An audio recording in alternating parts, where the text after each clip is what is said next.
there a push or not, and I don't think there was enough. OK, that and much more needs to be discussed with Dermot Gallagher. Good to see you, Derm. Did you think that was a pen? I didn't, on balance, Steve. I think there was a little push, but there's physical contact in the game. I'm in Michael's camp as well. I think once they go down, they're always going to tangle the legs. What I was going to back him, you know, that's the vega of the VAR, but I think the referee called it right. Anthony Gordon involved in the other penalty area in the first half as well. Went down, got a yellow card. Would that have been in Paul Tierney's mind with that second incident in the second half, the fact that it was the same player and he'd already booked him for simulation? In Stuart Atwell's mind, you mean? Sorry, in Stuart Atwell's mind, yeah. I don't think so. It was interesting. If you look at Stuart Atwell, he does what I like referees to do. He didn't knee-jerk reaction. He took his time. He thought about it. And I think what he's done, he's run it through his head and thought, yeah, there is a little bit of contact. There's the arm on the back. It's not enough to put him down because of the higher threshold they're operating this year that we saw come in following the Euros in the summer. And I think that's good when referees take the time. You know, don't rush in and regret it. You know, take your time and get it right. Michael, Sadio Mane, towards the end of that first half, we've seen two incidents. What do you think?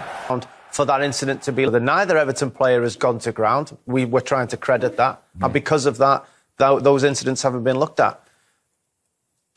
Singularly, those could both be yellow card offences, at the very least, and he's done them very close together. So he could have been sent off for 2 yellow card offences in a short space of time, or been looked at by VAR, but neither was the case. No, and you absolutely make a great point.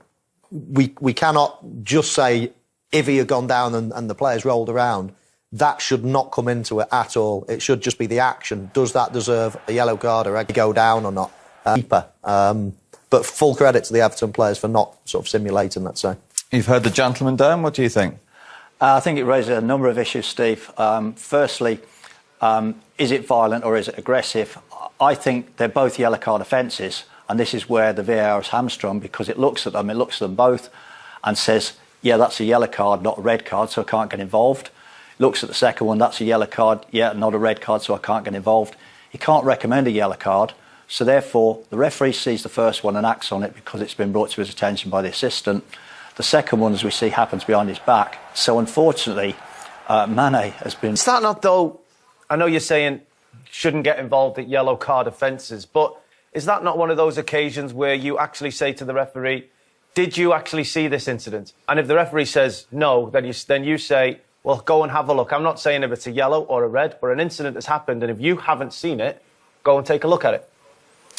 The problem is, Leon, that he can't recommend he go and look at a yellow card offence. This is the vega of the VAR, as I say. It's all or nothing. Richarlison and Jordan Henderson towards the end of the game. Right decision? I think it is, Steve, because if you look at it, Richarlison's boot is already... Just on that, that's the type of commitment that Frank